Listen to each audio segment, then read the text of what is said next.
Bismillahirrahmanirrahim. Assalamualaikum warahmatullahi wabarakatuh. Waalaikumsalam warahmatullahi wabarakatuh. Alhamdulillahirabbil alamin. Wa bihi nasta'in wa ala umuri dunya waddin. Wassalatu wassalam ala sayyidina Muhammad wa ala alihi wa sahbihi ajmain. Amma ba'd. Selamat siang, salam sejahtera bagi kita semua. Yang terhormat Ibu Kepala Sekolah TK PAUD Nurul Hidayah. Yang saya hormati rekan-rekan guru yang masih tetap semangat di siang hari ini. Syukur alhamdulillah kita panjatkan kehadirat Allah Subhanahu wa taala atas segala limpahan rahmat-Nya sehingga pada hari ini kita masih diberi nikmat berupa kesehatan. Kesempatan untuk dapat berkumpul di tempat ini di TK PAUD Nurul Hidayah untuk mendengarkan diseminasi aksi nyata guru penggerak angkatan 9. Salawat dan salam marilah kita aturkan kepada junjungan kita Nabi Muhammad SAW karena telah menyelamatkan kita dari kegelapan. Amin ya rabbal alamin. Izinkan saya sebagai moderator untuk membacakan susunan acara pada hari ini, yaitu acara pertama pembukaan, kedua inti, ketiga penutup. Untuk menghargai waktu, marilah kita bersama-sama membuka acara ini dengan membaca basmalah. Sebelum kita masuk ke acara inti, saya mempersilahkan kepada ibu-ibu untuk melakukan penandatanganan daftar hadir peserta diseminasi.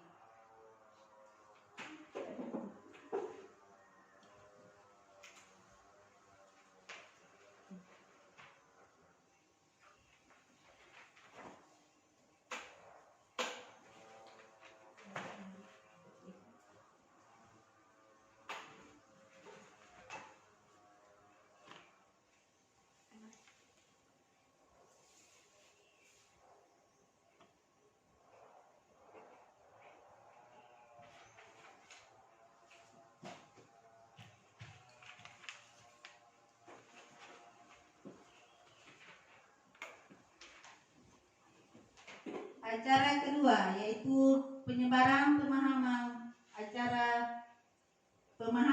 pengalaman penerapan budaya positif yang akan dipresentasikan oleh calon guru penggerak dari sekolah kita, yaitu Ibu Andi Syahdan SPD. Kepada beliau kami persilahkan dengan hormat.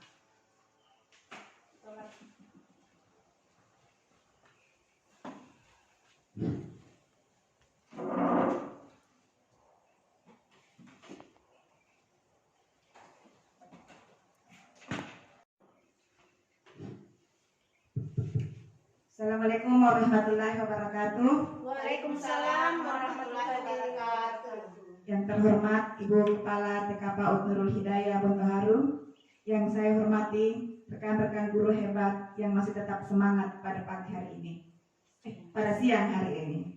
Puji syukur kita panjatkan kehadirat Allah Subhanahu wa taala karena kita masih diberikan kesehatan dan kesempatan sehingga kita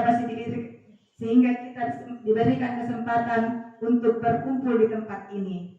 Salawat serta salam kita kirimkan atas junjungan Nabiullah Muhammad sallallahu alaihi wasallam yang telah mengangkat derajat kita dari alam gelap gulita menuju alam yang terang benderang, dan semoga di yaumul akhir kita mendapat syafaatnya. Amin amin ya rabbal alamin. Pada kesempatan kali ini izinkanlah saya untuk memaparkan aksi nyata budaya positif yang sebagai tugas dari modul 1. Di modul 1 ini saya sudah selesai dan terbagi atas 4, yaitu modul 1.1 tentang filosofi Ki Hajar Dewantara, yaitu menuntun pendidikan dan pengajaran dengan cara menuntun sesuai dengan kodrat alam dan zaman. Yang kedua yaitu modul 1.2 tentang nilai dan peran guru penggerak. Modul 1.3 visi guru penggerak, dan modul terakhir adalah modul 1.4 tentang disiplin positif. Saya berdiri di sini bukan karena saya pintar atau banyak ilmu. Saya berdiri di sini untuk memaparkan materi yang telah saya dapatkan pada program pendidikan guru penggerak sebagai tugas dari modul 1.4, yaitu pengembasan aksi nyata di lingkungan sekolah.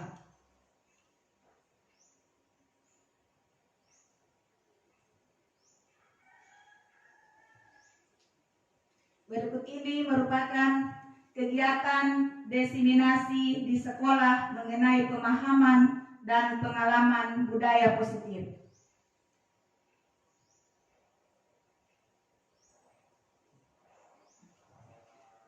Sebelum saya masuk ke materi, saya mengucapkan selamat datang guru hebat. Disiplin positif di lingkungan sekolah dapat terwujud dengan belajar bersama, berkolaborasi, dan saling mendukung. Jadi ketika kita ingin mengharapkan disiplin positif itu terwujud di sekolah kita harus sama-sama belajar dan berkolaborasi serta saling mendukung supaya dapat menciptakan lingkungan positif.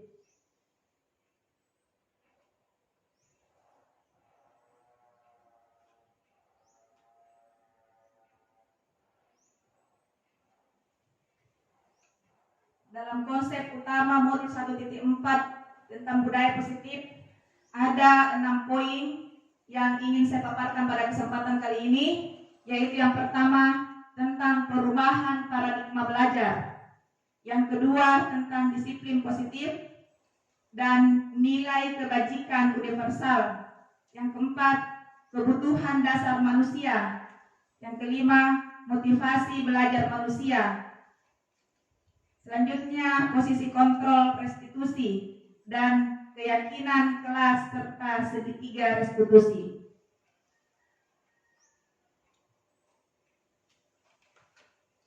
Pembelajaran dengan paradigma baru dirancang berdasarkan prinsip pembelajaran berdiferensiasi, sehingga setiap peserta didik belajar sesuai dengan minat dan kebutuhan serta tahap perkembangannya sesuai dengan profil pelajar Pancasila. Kita kadang melakukan pembelajaran yang klasikal, artinya satu pembelajaran untuk semua peserta didik. Pada pembelajaran paradigma baru di sini, implementasi kurikulum merdeka, seorang guru diharapkan untuk menyusun dan merancang pembelajaran yang berdiferensiasi. Artinya pembelajaran yang disesuaikan dengan kebutuhan dan minat anak. Pembelajaran diferensiasi di sini bukan berarti bahwa kita menyusun pembelajaran disesuaikan dengan kebutuhan anak, tetapi kita merancang pembelajaran yang sesuai dengan minat dan kebutuhan anak. Misalnya, kalau kita di TK, kita memberi pelajaran mewarnai gambar. Jangan biasanya mewarnai gambar ini secara klasikal hanya menggunakan krayon, tetapi pembelajaran diferensiasi di sini bisa menggunakan krayon atau pensil warna, atau bisa dalam bentuk kolase, atau bisa dengan teknik mosaik, atau bisa juga dengan melukis. Tapi tujuannya sama, yaitu untuk mewarnai gambar. Cuma media yang digunakannya berdiferensiasi berbeda-beda. Jadi di sini pembelajaran paradigma baru memberikan pola pikir bagi kita untuk bagaimana caranya agar kita dapat merancang pembelajaran yang disesuaikan dengan minat dan kebutuhannya anak. Kita jarang sekali melihat dan mengamati perbedaan atau keunikan yang terdapat pada setiap peserta didik yang seharusnya dalam pembelajaran implementasi kurikulum Merdeka ini kita semestinya merancang pembelajaran yang berdiferensiasi disesuaikan dengan kebutuhan dan minat peserta didik.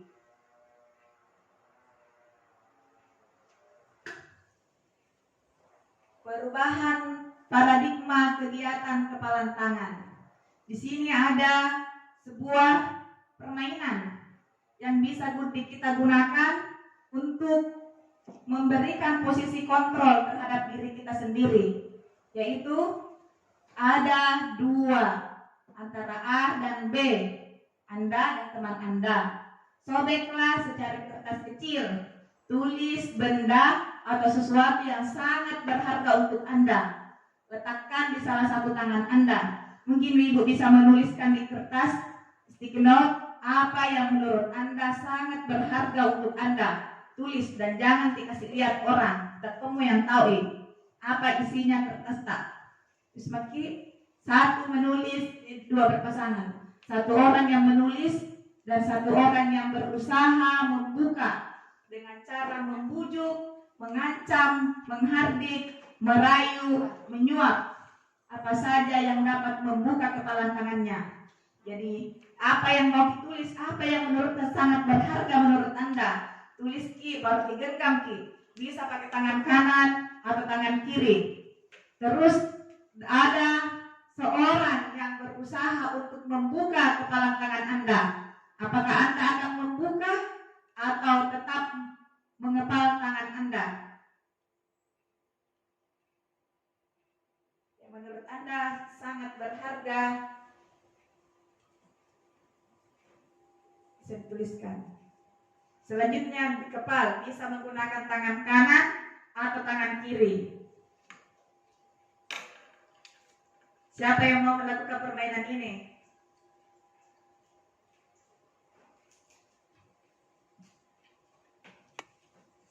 Satu saja atau satu yang sangat genggam genggam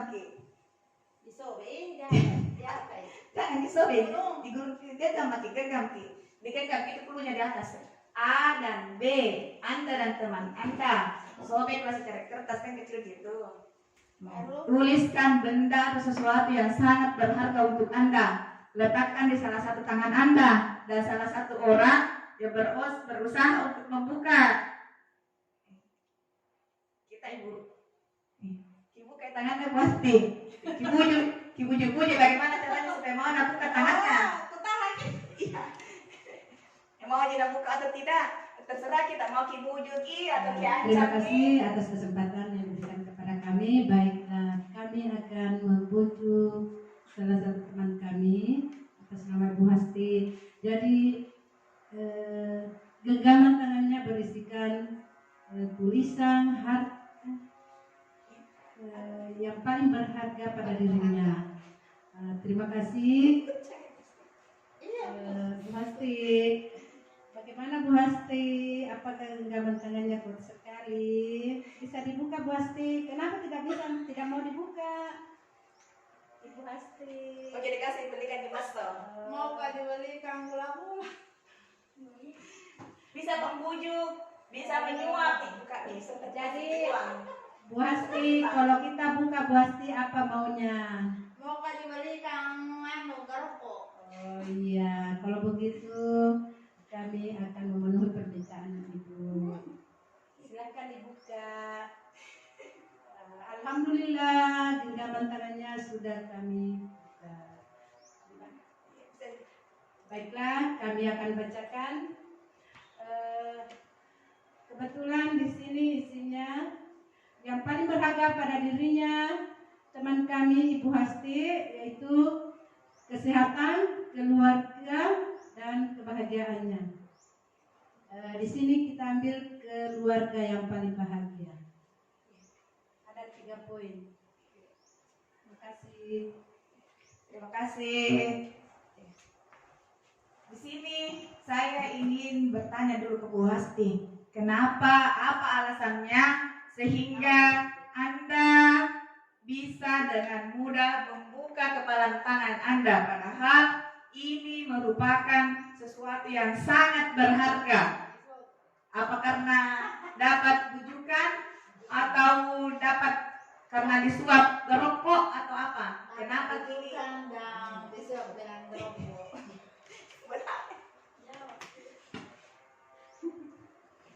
Kenapa dibuka gitu? Kenapa? Apa alasannya kenapa dibuka ini?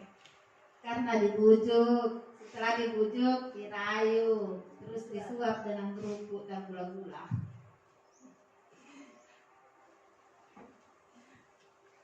Terima kasih. Jadi di sini memberikan pelajaran bagi kita bahwa posisi kontrol pada diri itu tergantung pada diri kita sendiri. Apakah kita akan membuka atau tetap menggenggam genggaman tangan kita dengan alasan jangan melakukan sesuatu karena rayuan atau karena suapan dari orang lain, tetapi kita membuka karena bisa dengan alasan karena ingin berbagi ilmu atau ingin berbagi pengalaman. Tetapi kalau karena alasan merayu atau menyuap, saya rasa itu karena ini merupakan sesuatu yang sangat berharga. Begitu pula, jadi seperti inilah. Apakah kita akan tetap pada pembelajaran yang sebelumnya atau kita akan melakukan perubahan, terserah dari kita. Karena yang menentukan segala sesuatunya adalah diri kita sendiri.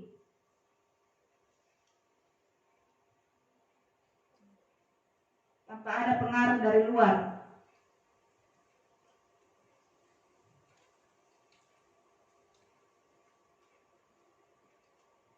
Kalau saya itu kemarin tidak mau buka ini. Nilai-nilai kebajikan universal.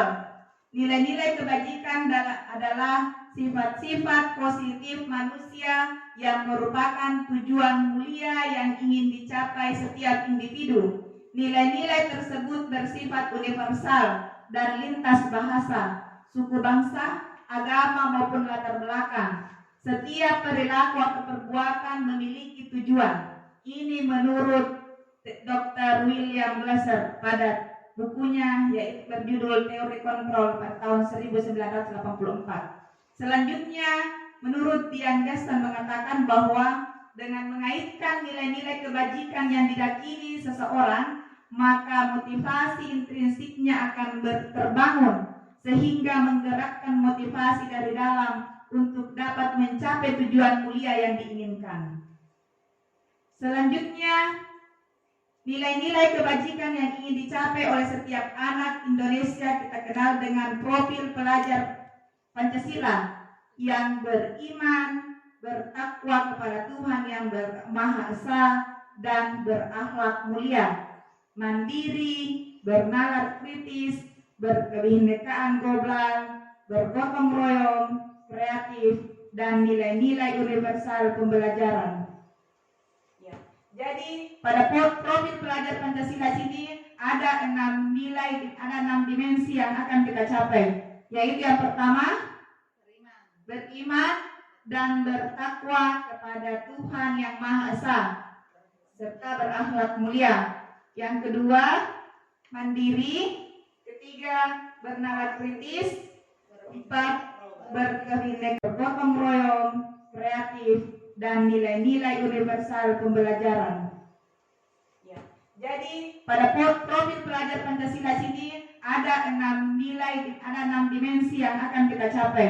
Yaitu yang pertama, beriman dan bertakwa kepada Tuhan yang Maha Esa serta berakhlak mulia. Yang kedua, mandiri. Ketiga, bernalar kritis. Empat, berkebinekaan global. 5, gotong royong dan kreatif. Ini yang akan kita capai dengan menggunakan implementasi kurikulum Merdeka sesuai dengan profil pelajar Pancasila. Kebutuhan dasar manusia. Di sini ada 5 kebutuhan dasar manusia, yaitu yang pertama, bertahan hidup. Kebutuhan bertahan hidup ini bisa juga disebut dengan kebutuhan psikologis atau biasa dengan istilah dengan kebutuhan primer seperti makan, minum, tempat tinggal itu wajib ada. Yang kedua, kasih sayang dan rasa diterima.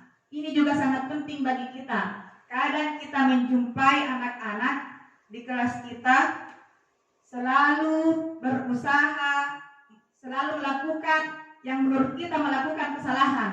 Padahal dia melakukan itu agar dia mendapat perhatian dari kita. Karena dia ingin merasa diterima keberadaannya di tempat itu. Sehingga dia selalu melakukan apa saja supaya selalu mau diperhatikan.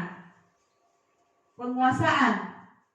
Yang ketiga tentang kebutuhan dasar manusia, penguasaan. Biasa kita menjumpai anak-anak yang ingin berkuasa di kelas. Apa-apa yang dilakukan, biasa ada pegang temannya, mau juga itu. Temannya bermain balok, mau juga bermain balok. Temannya mewarnai, mau juga mewarnai. Ini karena kebutuhan dasarnya yaitu penguasaan. Dia ingin menguasai apa saja yang ada di lingkungan sekitarnya. Terus kebebasan. Anak ingin bebas melakukan apa saja yang sesuai dengan kebutuhannya. Makanya kita harus memberikan kemerdekaan bagi anak untuk berkreasi, untuk berinovasi sesuai dengan minat dan kebutuhannya. Kesenangan. Kita akan melihat anak akan melakukan dengan senang hati sesuatu yang sesuai dengan minatnya. Tetapi kalau kita paksakan untuk melakukan pekerjaan itu, mungkin dia akan mengerjakan, tetapi dia tidak ada merasa tidak senang dalam hatinya. Karena itu bertentangan dengan nilai dan bakat yang dimilikinya. Mungkin sampai di sini ada yang ingin bertanya?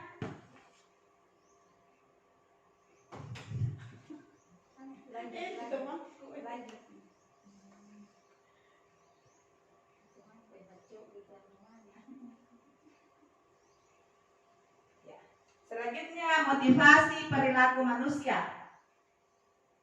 Menurut Dian Biesen dalam bukunya Restitution School Discipline mengatakan ada 3 motivasi perilaku manusia. Yang pertama, untuk menghindari ketidaknyamanan atau hukuman. Yang kedua, untuk mendapatkan imbalan atau penghargaan dari orang lain. Yang ketiga, untuk menjadi orang yang mereka inginkan dan menghargai dirinya sendiri dengan nilai-nilai yang mereka percaya. Jadi, motivasi perilaku manusia itu didasari oleh 3. Yang pertama yaitu untuk menghindari ketidaknyamanan atau hukuman. Kadang ada orang melakukan sesuatu itu karena tidak enak disaja, maka anak kerjai. Atau supaya tidak mau dihukum, makanya anak kerjakan itu. Seperti biasa di kelas, biasa kalau dikasih pelajaran, nah kerja tapi tidak ikhlas karena tidak sesuai dengan minat dan bakatnya, sehingga dia asal nak kerja saja daripada dihukum. Atau kadang juga kita biasa ditunjuk untuk melakukan guru, biasa melakukan kegiatan, tapi karena tidak enak membantah sama atasan, dilakukan saja karena untuk menghindari ketidaknyamanan atau hukuman. Kalau tidak dikerjain dihukum ya seperti itu. Begini maksudnya. Jadi motivasi perilaku itu dia melakukan sesuatu karena ketidaknyamanan saja, untuk menghindari hukuman, sehingga dia melakukan itu, bukan sesuai dengan minatnya. Yang kedua, untuk mendapatkan imbalan atau penghargaan dari orang lain. Ini juga yang kadang kita melakukan sesuatu itu karena mau dia dapat hadiah. Kalau kita ikut lomba begini dapat hadiah, dapat juara. Jadi ini yang salah satu menjadi motivasi orang untuk melakukan sesuatu, bukan dari dalam dirinya, tetapi karena adanya iming-iming imbalan atau penghargaan atau sertifikat yang ingin didapatkan dari orang lain, atau ingin dipuji sehingga dia melakukan itu, bukan karena dari dalam dirinya. Terus yang ketiga, untuk menjadi orang yang mereka inginkan dan menghargai diri sendiri dengan nilai-nilai yang mereka percaya. Nah, inilah yang akan kita terapkan pada kurikulum implementasi kurikulum Merdeka. Kita diajak untuk menjadi orang yang mereka inginkan, menghargai diri sendiri dengan nilai-nilai yang mereka percaya. Artinya, kita melakukan sesuatu pekerjaan memang dari dalam diri sendiri, dari dalam hati, karena kita meyakini pekerjaan itu adalah baik. Misalnya, menjadi diri sendiri, contohnya membantu orang lain. Kita membantu orang lain bukan karena ingin dipuji atau ingin mendapatkan hadiah atau imbalan dari orang lain atau menghindari hukuman atau ketidaknyamanan. Bantu deh karena tidak enak kak. Kalau tidak kubantui, padahal selalu kak begini. Jadi, tetapi yang ketiga di sini karena memang ada nilai-nilai yang mereka percaya bahwa saya membantu karena memang ingin membantu, ingin misalnya berbagi ilmu atau memang dorongan dari dalam hatinya untuk melakukan kegiatan itu, bukan karena ada unsur dari luar. Makanya motivasi perilaku manusia ini yang pertama, dan yang kedua unsur ekstrinsik dari luar, pengaruhnya dari luar. Dan yang ketiga ini berasal dari dalam dirinya sendiri. Jadi melakukan sesuatu karena dorongan dari dalam hatinya, bukan dari dorongan orang lain, sehingga dia melakukannya.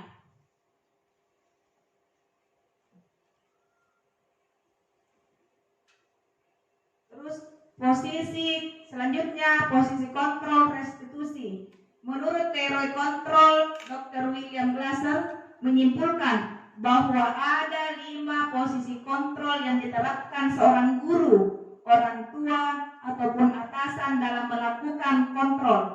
Kelima posisi kontrol tersebut adalah penghukum, pembuat rasa bersalah, berteman, pemantau, dan manajer. Mungkin ada yang bisa menyebutkan kira-kira di posisi mana Ki berada selama ini, atau sekarang Anda berada di posisi mana?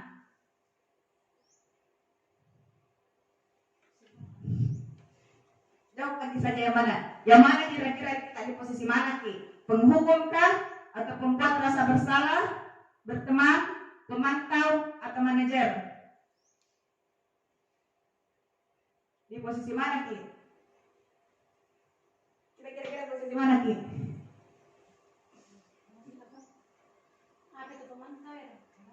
Pemantau itu pengawasi. Ya, seperti posisi mana selama ini? Mungkin Ibu bisa menjelaskan? Baiklah, posisi kami selama ini yang mana di sini ada pembuat rasa bersalah, penghukum, pembuat rasa bersalah, teman, pemantau, dan manajer. Baiklah, kami akan memposisikan diri saya sendiri yaitu di teman. Alasannya kenapa kita pilih teman? Alasannya di sini saya pilih teman karena walaupun saya sebagai kepala sekolah tetap berteman di antara rekan-teman di sekolah, rekan-rekan kami, saya tidak anggap diriku bahwa saya sebagai kepala sekolah. Saya anggap kita semua mengayomi sekolah ini dengan berteman. Terima kasih. Terima kasih banyak Ibu atas tanggapannya. Terus mungkin ada dari yang lain? Kita akan dengarkan penjelasan dari kelima posisi kontrol tersebut. Yang pertama yaitu penghukum, menggunakan hukuman fisik atau verbal. Kalau hukuman fisik jelas, seperti dipukul, dicubit. Kalau itu penghukuman fisik.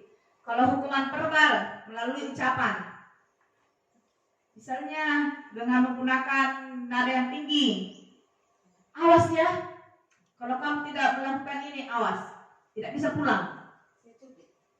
Ya.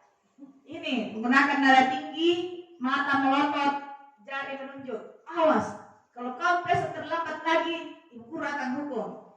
Ya ini. posisi penghukum. Jadi orang yang seperti itu berada dia di posisi kontrol penghukum. Terus yang kedua, pembuat merasa bersalah. Dia menggunakan suaranya lembut, keheningan, membuat merasa bersalah, merasa tidak nyaman. Misalnya, ibu sangat kecewa sekali dengan kamu. Nadanya lembut, tapi memberi makna yang sangat dalam, membuat anak merasa bersalah. Dan ini bisa berakibat jangka panjang. Kalau di atas, kalau dia dihukum, mungkin dia langsung coret-coret kertas lalu pergi. Kalau ini yang kedua, membuat rasa bersalah, mungkin dia simpan di dalam hatinya sehingga berbekas di dalam pikirannya. Kemudian yang ketiga, posisi teman, mengontrol melalui persuasif, positif, negatif. Jadi dua di sini nilainya, ada positif, ada negatif. Positifnya karena kalau kepala sekolah dengan guru hubungannya terjalin. Kalau guru dengan anak hubungannya terjalin. Hubungan silaturahminya terjalin. Anak-anak menjadi merasa bersahabat, tidak ada rasa takut. Negatifnya anak akan ketergantungan dengan guru. Nah, kalau kita selalu memposisikan diri kita sebagai teman, kita selalu ke anak selalu bergantung sama kita. Biasa anak tidak mau masuk belajar kalau bukan guru yang dia suka masuk. Ya, jadi ini juga memberikan dua posisi, yaitu positif dan negatif. Karena anak kita artinya mematikan karakternya anak, karena maunya melakukan itu kalau guru yang menjadi temannya. Dan saat kita tidak bisa membantunya, dia akan merasa kecewa dan itu akan membekas di dalam hatinya. Terus memantau, guru bertanggung jawab dengan para murid sesuai peraturan dan konsekuensi. Kalau pemantau di sini diawasi setiap kelakuannya peserta didik. Ada aturan.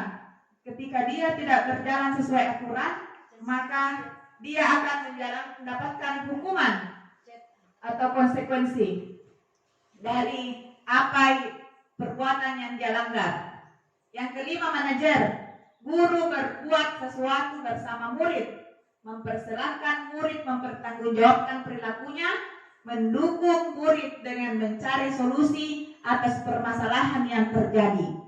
Nah, posisi inilah yang mendukung murid dengan mencari solusi atas permasalahan yang terjadi.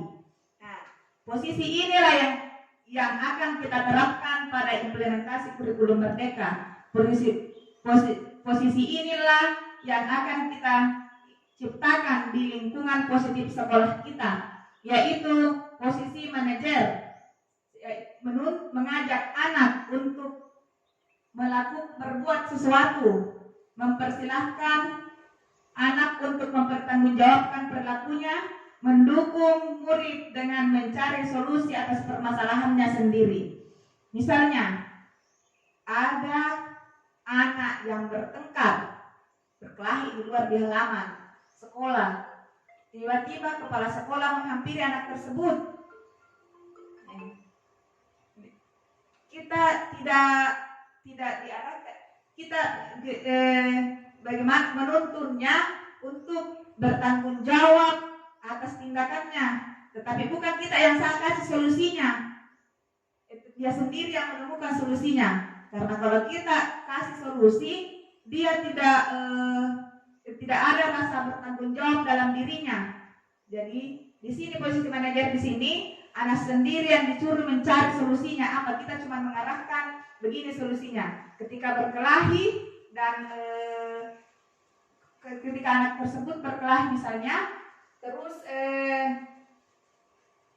bajunya kotor. Kan anak ini yang sebelumnya biasa dimarahin kalau bajunya kotor. Sampai anak tersebut menangis. Terus datanglah seorang guru. Tanya, kenapa Kina? Tanya, bilang ada apa? Ya, terus anak tersebut menjawab.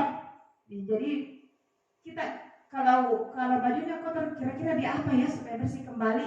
Ya dikasih begitu, dikasih agak motivasi bagaimana dia supaya dia bisa melakukan bertanggung jawab atas perilakunya tanpa ada paksaan dari orang lain, tanpa ada stimulus dari orang lain. Jadi dia sendiri mencari solusi atas masalahnya.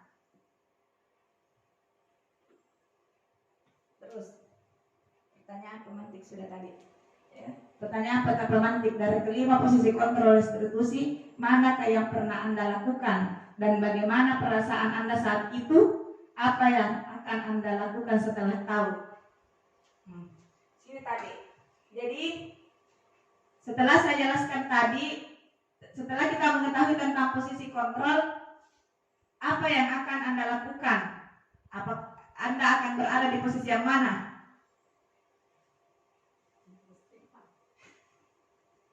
Jadi setelah kita ini nanti posisi yang mana makin lagi? Mungkin di posisi yang mana? Kan tadi sudah dijelaskan bahwa 5 posisi yang pertama berhukum, pembuat rasa bersalah, berteman, pemantau, dan manajer. Setelah tahu kan sudah dijelaskan tadi di mana lagi mau yang mana ya? Yang mana yang mau kita terapkan di lingkungan sekolah supaya tercipta disiplin positif di lingkungan sekolah.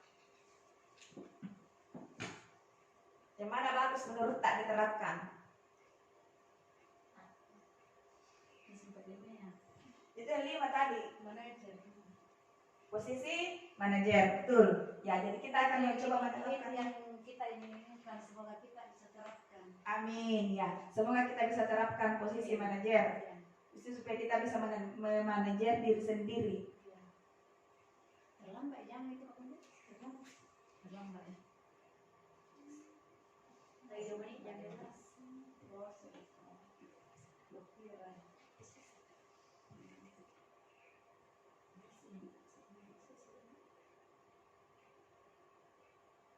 Selanjutnya, hukuman, konsekuensi, dan restitusi. Selama ini kita selalu disamakan antara hukuman dan konsekuensi. Ternyata hukuman dan konsekuensi itu berbeda. Jadi ketiganya ini memiliki perbedaan.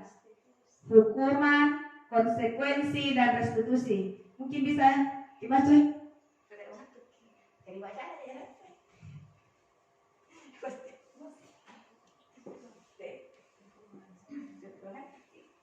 Hukuman, konsekuensi, dan restitusi. 1. Hukuman adalah suatu bentuk konsekuensi negatif yang diberikan sebagai respon atas tindakan yang melanggar hukum, norma, aturan, norma, atau aturan. 2. Konsekuensi adalah hasil atau akibat dari suatu tindakan atau keputusan yang bisa bersifat positif maupun negatif. 3. Restitusi adalah proses menciptakan kondisi bagi murid untuk memperbaiki kesalahan mereka sehingga mereka bisa kembali pada kelompok mereka dengan karakter yang lebih kuat. Gosteng 2004. Ya, terima kasih. Jadi kalau hukuman itu adalah suatu bentuk konsekuensi negatif dan yang diberikan sebagai respon atas tindakan yang melanggar aturan, norma, atau aturan. Biasa kita kasih hukuman. Kalau ada pencuri biasa dihukumi karena melanggar aturan. Pencuri itu kan tidak boleh, jadi dihukum. Atau biasa juga kita sudah tetapkan aturan di sekolah. Kalau peserta didik biasa sekolah datang terlambat karena melanggar aturan biasa dihukum. Jadi ini hukuman karena sudah ada peraturan bahwa kita harus hadir tepat waktu, tapi karena dia terlambat maka dia dihukum. Terus konsekuensi. Konsekuensi adalah hasil atau akibat dari suatu tindakan atau keputusan yang bisa bersifat positif maupun negatif. Konsekuensi di sini contohnya, kita sudah sepakat masuk jam 7.15, tetapi dia datang 7.20 pada saat proses belajar sudah berlangsung. Maka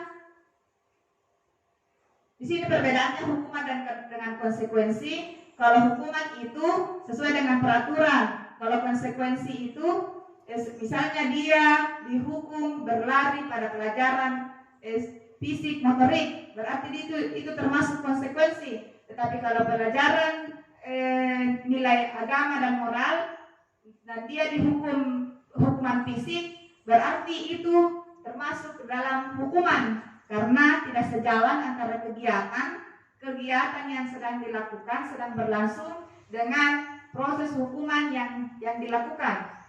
Atau misalnya ada anak yang membawa,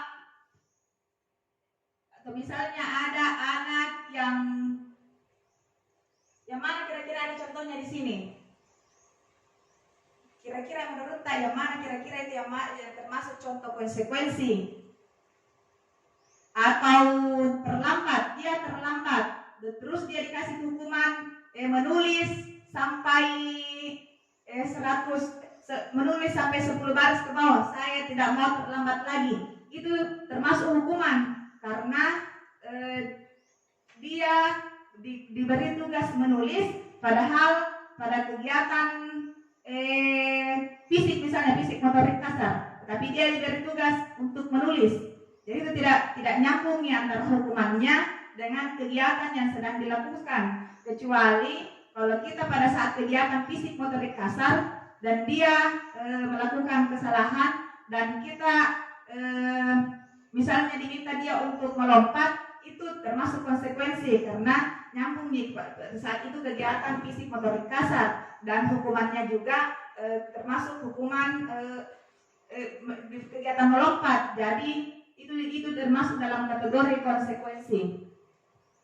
Terus restitusi adalah proses menciptakan kondisi bagi murid untuk memperbaiki kesalahan mereka sehingga mereka kembali pada kelompok mereka dengan karakter yang lebih kuat. Di sini restitusi. Kalau ada anak-anak yang selalu terlambat, tidak usah dihukum. Kita panggil, kita restitusi anak tersebut. Dipanggil dan kita menyelesaikannya dengan proses segitiga restitusi. Sebentar akan dijelaskan. Dari sini ada yang ingin ditanyakan?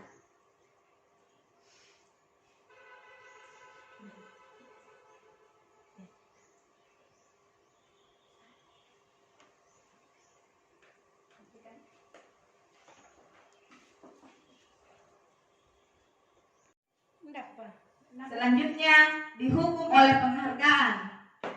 Yang pertama ada beberapa poin yang masuk dihukum oleh penghargaan. Yang pertama yaitu pengaruh jangka panjang dan jangka pendek. Kedua, penghargaan tidak efektif. Ketiga, penghargaan merusak hubungan. Penghargaan mengurangi ketepatan. Penghargaan menurunkan kualitas. Penghargaan mematikan kreativitas. Penghargaan menghukum motivasi dalam diri intrinsik. Ya, jadi sekarang itu mengapa tidak ada lagi perankingan? Karena penghargaan itu termasuk hukuman. Kenapa dikatakan demikian? Kadang seperti tadi, motivasi melakukan sesuatu. Ada 3 motivasinya. Karena tidak enak, karena ingin dapat imbalan, dan memang karena ingin melakukan kegiatan itu. Terus dengan adanya hukuman ini akan menurunkan kualitas, akan merusak hubungan. Kadang kita kalau melakukan kegiatan dan kita tidak mendapatkan apa yang kita harapkan, misalnya kita ikut lomba, tetapi kita tidak juara, padahal kita sudah merasa, bagus caraku, begini, bagus sekali. Kenapa bisa tidak dapat juara? Pasti ini ada begini. Dan itu akan merusak hubungan karena mungkin kita menjadi tidak enak atau merasa memiliki pemikiran yang tidak wajar kepada tim penilai bahwa mungkin ini ada unsur apa sehingga saya tidak juara, padahal saya sudah melakukan, padahal apa yang sudah saya lakukan itu sudah sangat bagus. Jadi ini sehingga dengan adanya ini selain merusak hubungan juga akan menurunkan kualitas karena tidak mau lagi ikut lomba, ikut kegiatan. Jangan lagi ikut kegiatan kan tidak dapat jadi juara. Menurunkan kreativitas. jangan bikin begini deh karena tidak dapat jadi juara. Jadi makanya penghargaan dapat menghukum, penghargaan dapat merusak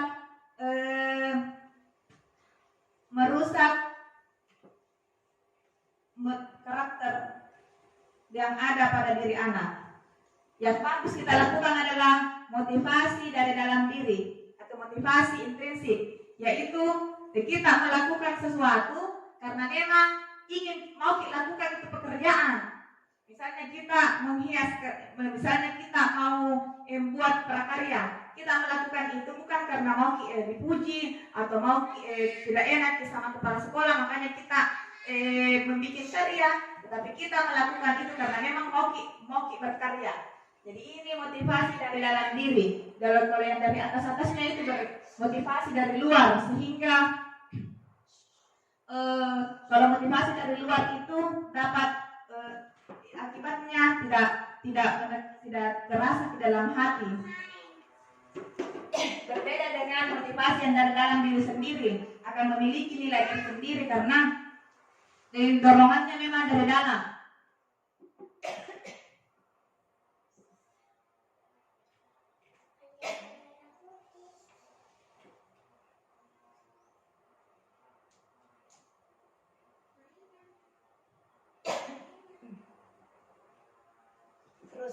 Apa itu restitusi?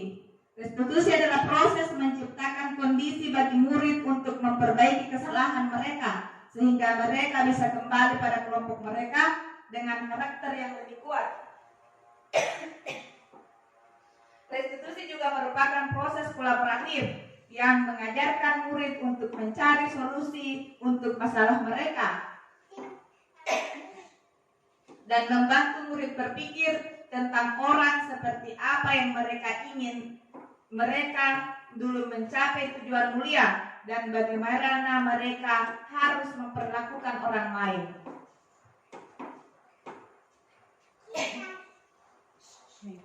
Sekarang keyakinan kelas.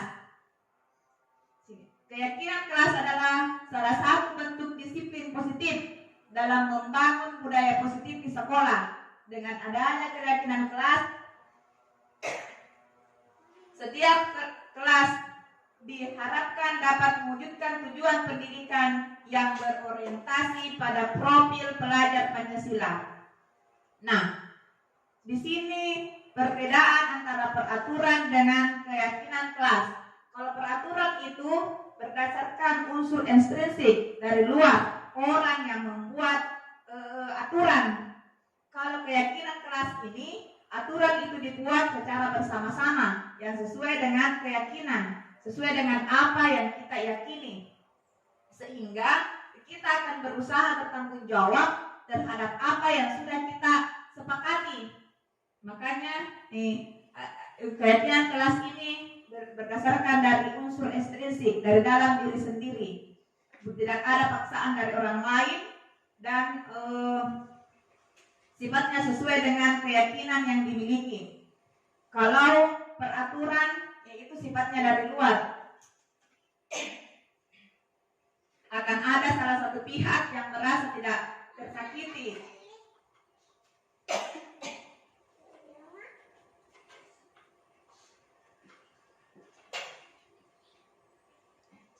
Sekarang kita berada di contoh kasus.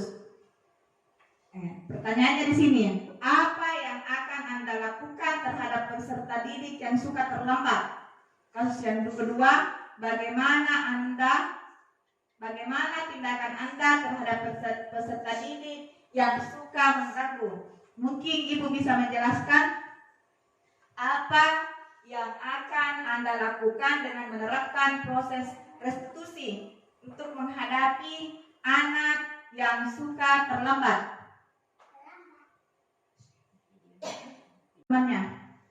Mungkin Ibu bisa menjelaskan?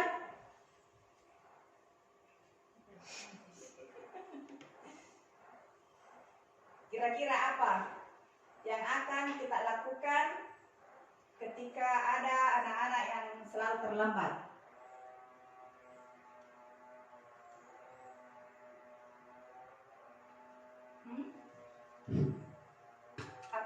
Atau atau yang mana yang mau dijelaskan bagaimana tindakan Anda terhadap peserta didik yang suka mengganggu teman?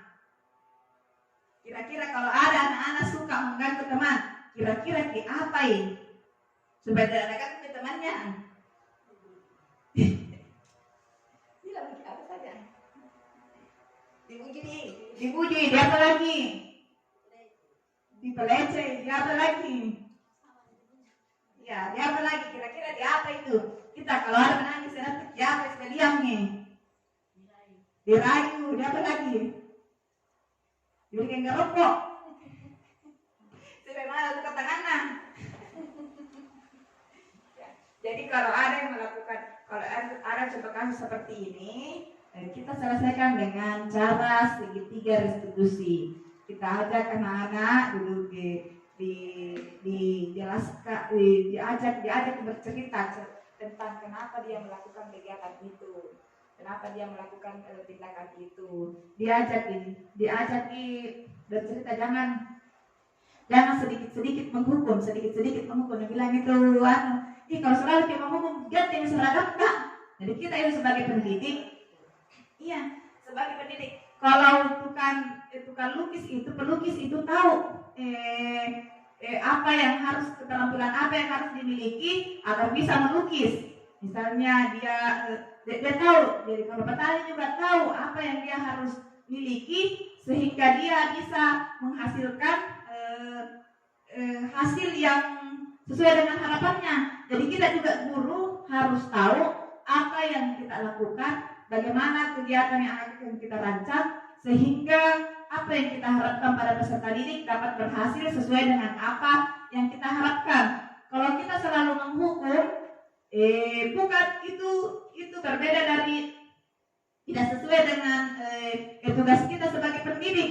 Karena menghukum itu bukan tugasnya polisi, tugasnya petugas keamanan. Kita tugasnya bagaimana caranya mengarahkan, bagaimana caranya menuntun anak untuk mencapai kebahagiaan yang setinggi-tingginya, untuk mencapai keselamatan sesuai dengan alam dan kebersamaan, sesuai dengan minat dan bakat yang ada dimiliki oleh anak. Bukan bilang merancang di pembelajaran berdiferensiasi, semuanya anak-anak dibikinkan sesuai dengan kemauannya, tidak. Tetapi kita rancang pembelajaran yang membuat anak sesuai dengan minatnya. Bukan cuma satu yang dirancang, tetapi bervariasi sehingga anak bisa memilih yang mana yang sesuai dengan minatnya, supaya anak juga senang melakukan itu pekerjaan. Seperti itu. Jadi kalau ada masuk kasus yang kita hadapi di lingkungan sekolah kita, marilah kita bersama-sama menyelesaikan dengan proses segitiga restitusi.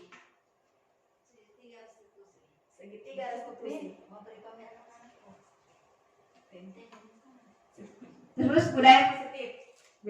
Di sini budaya positif yang coba saya akan tanamkan di sekolah kita yaitu budaya 5S: senyum, sapa, salam, sopan santun, literasi Quran, pengenalan huruf hijaiyah, pelaksanaan sholat duha, dan sikap akhlakul karimah.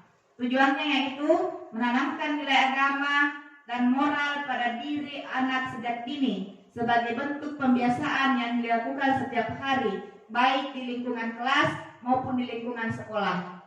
Jadi, saya merencanakan budaya 5S ini dapat kita terapkan baik di lingkungan sekolah, di lingkungan keluarga, maupun di lingkungan masyarakat. Jadi, guru bekerja sama dengan orang tua bagaimana untuk selalu menerapkan budaya 5S ini, untuk selalu tersenyum, untuk selalu menyapa siapa saja atau orang-orang yang kita kenal, dan selalu mengucapkan salam ketika bertemu dengan orang yang dikenal. Sopan dan santun, memiliki sikap sopan santun, saling menghargai dan saling menyayangi. Literasi Quran, yaitu pengenalan huruf hijaiyah yang akan saya lakukan mungkin 1 kali 1 minggu pada hari apa? Hari Sabtu. Jadi di hari Sabtu ini kita fokus pada kegiatan pembiasaan, misalnya pelaksanaan sholat duha, literasi Quran, sikap akhlakul karimah, itu dalam bagian agama. Kalau di bagian seni mungkin bisa lomba mewarnai gambar atau menari atau melukis, itu bisa. Jadi kita kembangkan di hari Sabtu. Bagaimana Ibu? Dengan budaya positif yang akan kita terapkan di lingkungan sekolah kita? Setuju. Ya, dan kita mulai akan menerapkan budaya 5S ini di sekolah kita, kalau bisa secepatnya. Terima kasih terima kasih atas semua atas waktu yang telah diberikan kepada saya dan semoga kita bisa menerapkan disiplin positif di sekolah kita, yaitu yang pertama yaitu penerapan budaya paradigma baru yang dulunya kita memberikan pembelajaran secara klasikal. Kalau sekarang kita akan mencoba merancang pembelajaran berdiferensiasi yang disesuaikan dengan minat dan kebutuhan peserta didik. Yang kedua yaitu posisi kontrol yang terbagi atas 5, yaitu penghukum, pembuat rasa bersalah, berteman, pengawas, dan manajer. Kita akan mencoba menerapkan posisi manajer di lingkungan sekolah. Bagaimana anak bisa bertanggung jawab dan mencari solusi atas tindakan perilaku yang telah dilakukannya. Berdasarkan 5 dan motivasi untuk melakukan sesuatu itu jangan karena kita tidak enak atau takut karena dihukum atau ingin mendapatkan penghargaan, tetapi kita sedianya melakukan sesuatu itu memang dari dalam hati kita, terdorong dari dalam diri, dari unsur intrinsik diri sendiri, bukan dari dorongan orang lain. Karena kalau dari dorongan orang lain itu sifatnya sementara dan akan membuat salah satu pihak merasa tertekan atau tidak enak. Jadi sebaiknya kita melakukan sesuatu karena motivasi diri sendiri. Terus mengenai keyakinan kelas. Keyakinan kelas yang kita sepakati, dan keyakinan kelas yang kita buat sebaiknya jangan lagi yang berupa perintah, tetapi kita mengajak peserta didik untuk bersama-sama membuat keyakinan kelas, apa yang harus kita terapkan di kelas, sehingga kalau kita membuat keyakinan kelas secara bersama-sama, insya Allah kita akan bisa melakukannya secara ikhlas, karena itu merupakan kesepakatan dari kita sendiri, bukan orang lain yang memerintah. Terus dalam proses menyelesaikan masalah, kita selesaikan menggunakan segitiga restitusi, yaitu pertama menstabilkan identitas, yang kedua validasi tindakan, dan yang ketiga adalah menanyakan keyakinan. Demikianlah pemaparan saya pada diseminasi hari ini. Lebih dan kurangnya saya mengucapkan mohon maaf apabila ada kata-kata yang tidak berkenan di hati.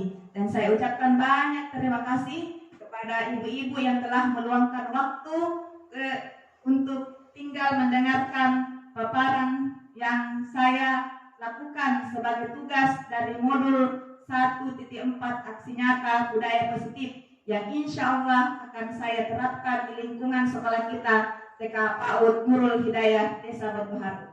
Saya kira dengan ucapan wallahu muwaffiq ila aqwamit thariq. Assalamualaikum warahmatullahi wabarakatuh. Saya kembalikan kepada moderator. Itulah tadi pemaparan dari Ibu Andi Syahdan. Saya tutup sekian. Assalamualaikum warahmatullahi wabarakatuh. Waalaikumsalam warahmatullahi wabarakatuh.